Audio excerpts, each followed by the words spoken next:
Hello students, so today we are going to see what are the various cyber threats in the banking sector.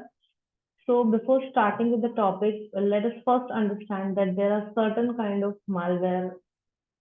It can be a virus, it can be a worm, it can even be a Trojan that sticks to a specific sector. So that's why today I'm here with a topic like cyber threats in banking sector. Similarly, there may be cyber threats which are proactive in only the oil and gas industry sector, or it may be in the aviation sector. So there are certain threats that are proactive and remain in a particular sector. So there are certain interesting facts that will be coming forward.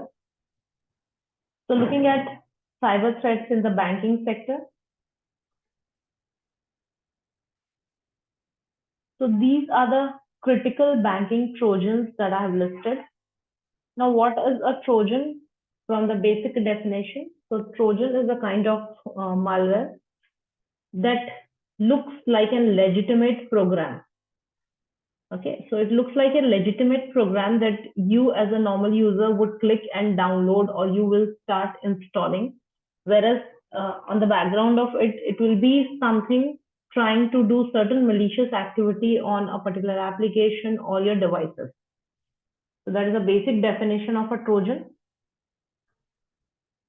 So let us look at the various critical banking Trojans, starting with ZS, Dridex, ICE-ID, TrickBot, Emotet, and Ryuk.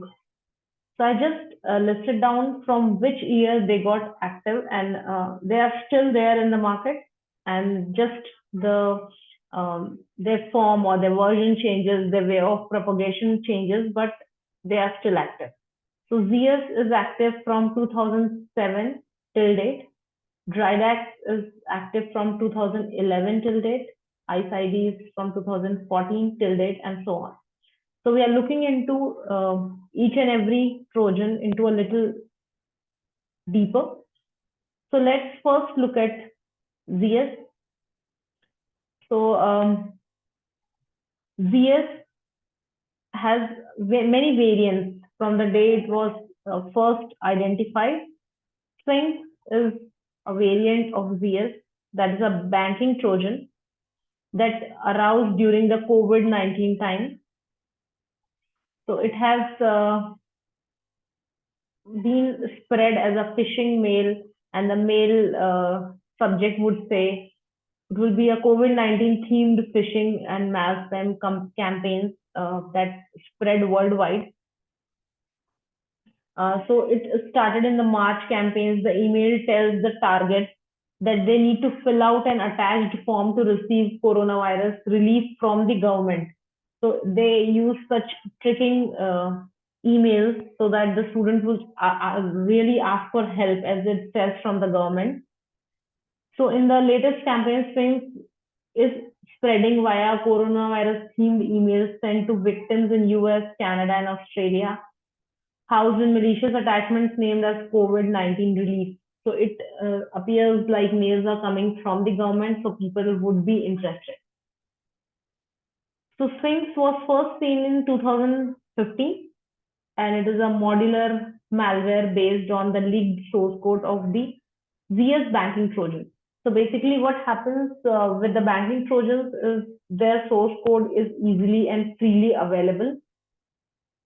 What is the reason behind the source code being readily available is so that they can find out more people who are ready to contribute to their community, and they can grow in that way. Okay. So how does Sphinx spread? So its core capability is to harvest online account credentials for online banking sites. So it is based on credential harvesting. So the meaning of credential harvesting is using key logging. Just try and get the passwords and then use that passwords to perform malicious activities. So when the infected users lands on a targeted online banking portal, Sphinx dynamically fetches web injections from its C2C server. So For every Trojan, we are going to look at what is a C2C server, that is command and control server, which is a background process that is running on a machine that gets infected, and it goes on transferring the data to a backend server as and when the machine connects to the internet. So the C2C server modifies the page that the user sees so that the user, whatever the information the user is entering into the log in fields, is sent to the cyber criminals, whoever is trying to access that data. So this is how the basic working of ZS is. Now looking at the ZS malware analysis. So this is a very important step to understand the malware analysis of various Trojans that should be done for each and every malware. This is how the cybersecurity firms operate. They look at the malware analysis, how it started, how it spread, what are the various variants, and so on. So as said, ZS is a modular banking Trojan, which basically makes use of keystroke logging to compromise the victim credentials when the user visits a particular banking website. So the ZS source code was made available freely in 2011. Once it was done, many other malware variants adopted parts of its code base. That is what the main intention behind releasing the source code on the internet is, which means that the events classified as ZS may actually be other malware using parts of the ZS code. So there are multiple things that ZS can do. That is, one, we have discussed, steal banking information. Other, it can install the CryptoLocker ransomware onto the machine. Okay, so what is a CryptoLocker ransomware? So it's a ransomware that infects a system and encrypts your files that are present on the system, and on the verge of, if you want your files accessed back, you need to pay a ransom in terms of cryptocurrency. Now looking at the history of its founder, so it was Evgenii Bogachev. So he ran a tightly knit group of cyber criminals based primarily in Russia and Ukraine. So these are certain facts that we have collected from various sources. I've just put in the references here that I've used for this presentation preparation. Source code for this is available on GitHub. This is the link where you can find the ZS source code. Next is the ZS variant. So there are multiple variants of ZS that have came after 2011. ZS Game Over is a variant of ZS botnet with no centralized C2C. FireEye, basically as the name suggests, it can automatically access bank account and transfer funds to attackers directly from the bank account. And similarly, there are multiple variants of ZS and still propagating. Now let us first look at how does ZS attack your PCs. It can even infect your smartphones if you're accessing the banking websites from your smartphone. So infecting the PC, it starts to collect your private data immediately, whatever is stored in your machine. Intercepts the text from your bank after your smartphone gets infected. So the smartphone would not display the messages that are coming from the bank, and the mobile ZS that gets installed onto your mobile phone once your mobile phone gets infected steals them and uploads them onto your server. Okay, so it tries to modify your bank's web page as well. So it will ask you certain kind of sensitive information, and you would think that you are entering it on the banking's website, but it is ZS working in the background. So it asks you to enter the number and make of your smartphone. It may steal your online banking login and password. So once it infects your smartphones, it can even steal money by logging into your bank account. It can perform a transaction, and it can even confirm the transaction by the code that comes onto your mobile phone. So this is how the infection of ZS spreads on a very broader perspective. When we go deeper inside, we'll be more on a file system basis. Next, moving to DryDex. So we are talking about all the banking Trojans here. So this is done by a Russian hacking group called as Evil Corp, which stole 100 million from the banks using malicious software that swapped banking credentials. So it is of 2019, the incidence is of 2019. So they called this malware as DryDex, so which can easily evade the common antivirus softwares, and basically the mechanism of spreading was phishing campaigns. So once the machine gets infected with DryDex, it can start stealing the login credentials, empty the account of bank employees, bank customers even, and forwarding the proceeds, that is whatever is stolen money, to offshore accounts held by Evil Corp. Okay. So how does it spread? What is the infection? Is basically it uses malicious macros in Microsoft Office. We all are aware of macros in Office, with either malicious embedded links or attachments. So it's basically spread via malspam campaigns. So again, the mode of spreading is phishing only. Okay. So moving forward, who is the creator? Again, Russian national. So the main way of propagation is by phishing and mail spam, and it uses various certain specific subjects and attachment titles while spreading. And some of them that has been reported are invoice, order, scan, receipt, debit note, and so on. Now, this is how the DryDex infection chain works. So first, as said, it is a spamming one. So DryDex arrives as a malware attachment in spam.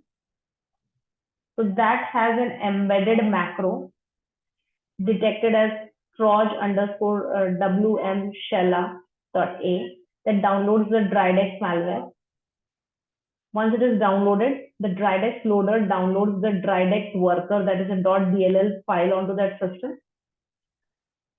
The loader contains a configuration file that has a botnet network and C2C details, which this file connects all the information that is stored on the system, that is sent back to the C2C servers, from which it may steal all the sensitive information that is present on your device. So basically, the mode of spreading is through macros that is present in Microsoft Word, or sorry, the Microsoft Office. So that is why when you actually look at any of the Microsoft Excel file, you see that the macros are disabled by default. The one reason being this only. The next is ICE ID. Okay, so this is a new threat actor using email to impersonate government agencies in multiple countries like US, Germany, and Italy, and basically used to deliver ransomware, backdoors, banking trojans through malicious attachments. Again, a spamming or a phishing kind of a actor. Okay, so let us look at the malware analysis. So this is how it gives the step-by-step analysis of ICE ID. The actors involved is Lunar Spider, again a hacking activist group, and this gives you all the steps how it actually spreads. So moving forward, how does the infection processes via the loader and the payload?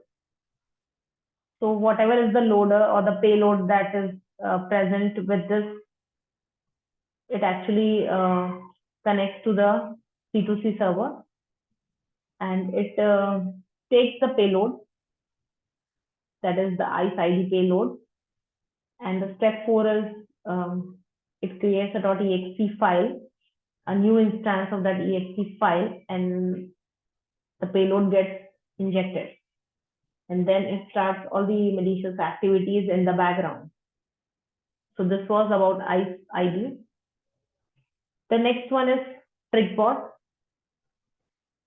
So this has started working from 2017.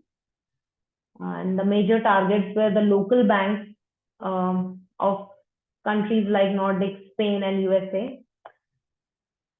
So TrickBot basically affected its victim in two different ways: web fakes and web inject. Now, what are these two things? What is a web fake and what is a web inject? Web fake, it is a technique that redirects the victim to a malicious server that is controlled by cyber criminals when the user intends to access their online banking website. Web inject is basically the attacks are based on web alteration that allows cyber criminals to carry out several actions on the web application, such as collecting credentials, retrieving specific information from a victim, or even making transfers to new accounts.